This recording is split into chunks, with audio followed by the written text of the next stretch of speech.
Guys మన PSPK fans అందరూ కూడా ఎప్పుడా అని ఎంతో ఆతృతగా ఎదురు చూస్తున్న హరిహర వీరమల్లు ట్రైలర్ అయితే ఈరోజు మార్నింగ్ రిలీజ్ అయిందండి.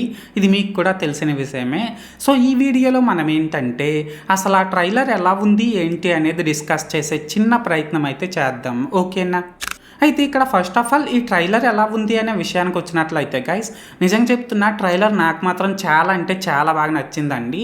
అండ్ ఇప్పుడు ఈ ట్రైలర్లో నాకు కనిపించిన ప్లస్ పాయింట్స్ విషయానికి వచ్చినట్లయితే ట్రైలర్ స్టార్టింగ్లో మన అర్జున్ దాస్ గారి వాయిసే కానీ తను చెప్పిన స్టోరీ లైనే కానీ ఈ రెండు కూడా చాలా బాగున్నాయి అన్నమాట.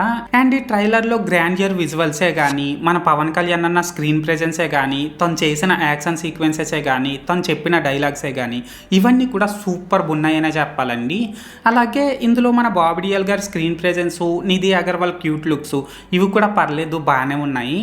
అండ్ ఇక్కడ మెయిన్గా ఏంటంటే గైస్, ఈ ట్రైలర్లో మన కీరవాణి గారు ఇచ్చిన బీజిఎం మాత్రం నెక్స్ట్ లెవెల్లో ఉందనే చెప్పాలండి. నిజం చెప్తున్నా బీజిఎం నాకైతే చాలా అంటే చాలా బాగా నచ్చిందనమాట.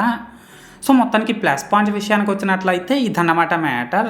అండ్ ఇప్పుడు ఈ ట్రైలర్లో నాకు కనిపించిన మైనస్ పాయింట్స్ విషయానికి వచ్చినట్లయితే గైస్, ఈ ట్రైలర్ మొత్తం చూసిన తర్వాత నాకైతే ఒకటే అనిపించిందండి. అది ఏంటంటే ఈ మూవీ టీం వాళ్ళు ఈ మూవీ బడ్జెట్ మొత్తంలో విఎఫ్ఎక్స్ వర్కే ఎక్కువ ఖర్చు పెడుతున్నారు కాబట్టి ఆ విఎఫ్ఎక్స్ని ఇంకొంచెం బెటర్గా చేసుంటే బాగుండేదేమో అని అయితే నాకు అనిపించింది.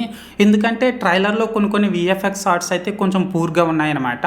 సో మొత్తానికి మైనస్ పాయింట్స్ విషయానికి వచ్చినట్లయితే ఇదన్నమాట మ్యాటర్.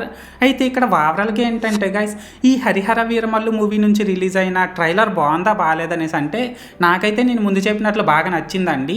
ఒకవేళ మీరు కూడా ఈ ట్రైలర్ను ముందే చూసినట్లయితే మీకేమనిపించిందో అది కామెంట్ సెక్షన్లో చెప్పేయండి. ఈ ట్రైలర్ మీకు నచ్చిందో లేదో అది కామెంట్ సెక్షన్లో చెప్పేయండి. మర్చిపోవద్దే. This is Lokesh signing out. జై హింద్.